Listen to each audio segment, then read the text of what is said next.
దొంగలు కాదు, నరహంతకులు కాదు, ఇంకా వేరే వేరే ఏమీ చేయలేదు.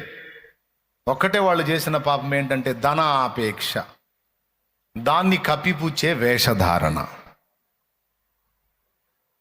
ఏది ఆధారం చేసుకొని వాడు ఆ ధనాపేక్షను ఆధారం చేసుకొని వచ్చాడు? ఏది ఆధారం చేసుకొని వచ్చాడు చెప్పండి? అననీయ సప్పీరాలో ఉన్న మేకేది? యెషయాలో ఉన్న మేకేది? మాటల అపవిత్రత. యెషయాలో ఉన్న మేకు మాటల అపవిత్రత. ఏబులో ఉన్న మేకేది? అపార్థం. దేవుణ్ణి అపార్థం చేసుకోవటం, దేవుణ్ణి మిస్అండర్స్టాండింగ్ చేసుకోవటం. అట్లా ఒక్కొక్కళ్ళలో ఒక్కొక్క మేకు ఉంటుంది. కొంతమందిలో కాముకత్వం అనే మేకును ఉండనిస్తారు. కొంతమందికి అందరి మీద ఉండదు, కొందరి మీద, కొంతమందికి ఒకరి మీద. ఓకే, ఏం పర్లేదు, నాకు డజన్ మేకులే వద్దాక ఒక మేకు కొట్టని చాలమ్మా చెల్లి అంటాడు.